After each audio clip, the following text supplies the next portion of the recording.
How to log out of WhatsApp web on phone. Hey everyone, welcome back. In this video, I will show you how can you log out of your WhatsApp web account by using your phone. So let's get started. First, as you have to open WhatsApp application with your account. After you open WhatsApp, you'll get this kind of interface. From here, at the bottom right, tap on settings. From the settings section, simply tap on link devices.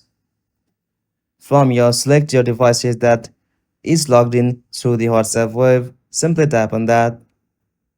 After here, at the bottom, simply you can find the option Logout. Simply tap on that. And from here, simply tap on Logout. After you tap on that, you'll be able to log out of your WhatsApp web account by using your phone. If you found this video helpful, please make sure to like and subscribe for more videos like this. Thanks for watching. Have a good day.